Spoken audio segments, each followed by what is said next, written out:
Bienvenue dans le message du frère William Marion Branham. La lettre Les Aigles se rassemblent de Jeffersonville, Indiana, du 10 février 2024. Chère semence fécondée, pouvez-vous imaginer combien ce serait merveilleux de pouvoir vous asseoir et écouter le 7e ange messager de Dieu vous dire qu'il vous a annoncé tout le conseil de Dieu sans en rien cacher? L'écouter vous parler en détail du 3e poule et vous prouver que cela a maintenant été confirmé. Vous dire que Dieu a créé des écureuils par la parole, exactement comme il a créé un bélier par la parole pour Abraham.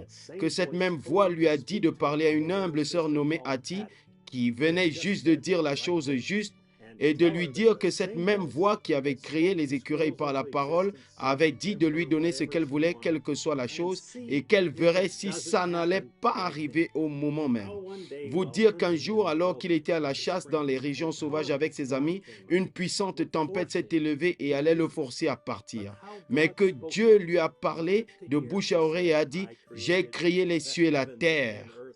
J'ai apaisé les vents violents sur les mers. » Vous dire qu'il s'est levé d'un bond et qu'il a enlevé son chapeau, alors que cette voix lui a dit « Parle simplement à la tempête et elle cessera.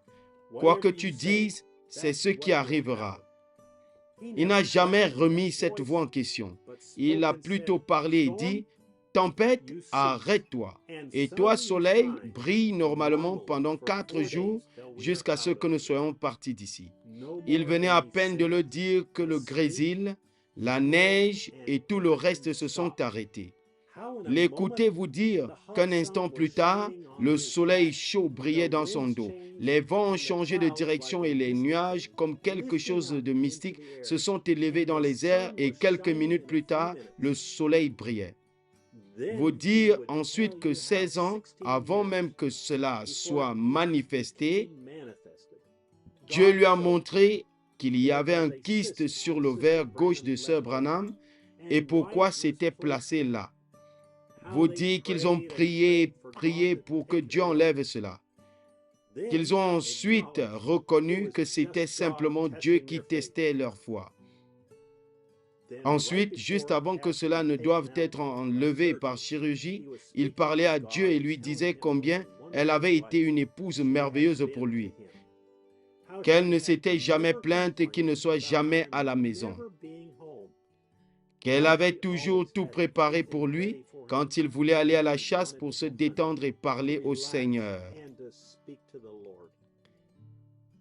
Et à ce moment-là, il a entendu quelque chose dans la pièce. Alors qu'il levait les yeux, cette voix a dit « Lève-toi » et lui a dit « Maintenant, quoi que tu dises, il en sera ainsi. » Il a attendu 1 minute, puis il a dit « Avant que la main du docteur ne la touche, la main de Dieu enlèvera la tumeur et elle ne pourra plus être retrouvée. » Une fraction de seconde avant que la main du docteur ne la touche, elle a été guérie. Le docteur lui a dit « Je veux vous rassurer, Madame Branham, cette tumeur n'est pas là. Vous n'avez pas de tumeur, comme la parole du Seigneur est parfaite. » De l'entendre vous dire qu'il n'y a plus de doute dans son esprit, qu'il sait ce qu'est le 3e poule et qu'il sait ce que cela fait.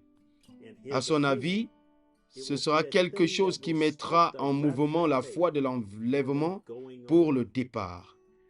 Nous dire d'être respectueux, de rester bien tranquille, car l'heure viendra bientôt où Dieu fera de grandes choses pour nous.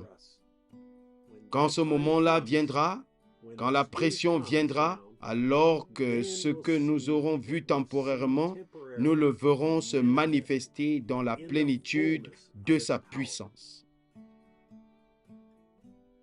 Nous aurons cette grande bénédiction ce dimanche à midi, heure de Jeffersonville. J'aimerais vous inviter à en faire partie avec nous alors que nous écouterons tourner les regards vers Jésus. 63 12 29 heures. Nous ne nous rassemblerons pas pour écouter un homme. Des hommes, il y en a beaucoup dans la rue et ils se ressemblent tous. Nous n'allons pas regarder et écouter simplement un prédicateur ou un pasteur.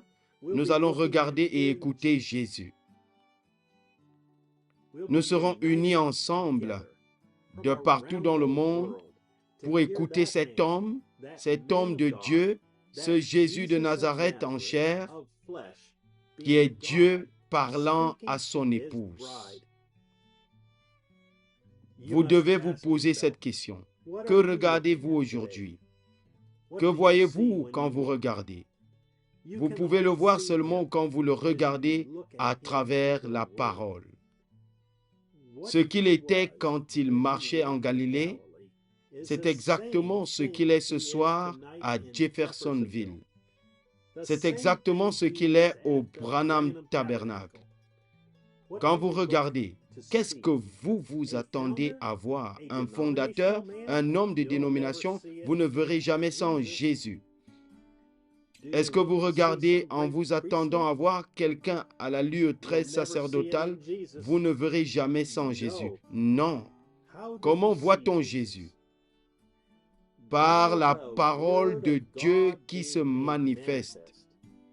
Parce qu'il était la parole de Dieu manifestée.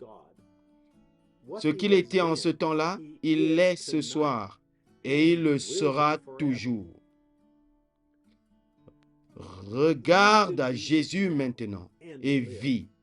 Il est écrit dans la parole, Alléluia, qu'il nous suffit de regarder et vivre. Frère Joseph Branham. Passage des Écritures à lire pour se préparer à écouter la prédication. Nombre chapitre 21, versets 5 à 19.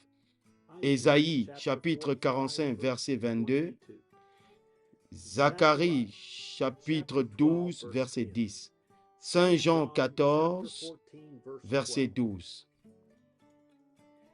Dans 8 langues étrangères, www.branhamtabernacle.org et dans plusieurs langues étrangères, www.svfellowship.info.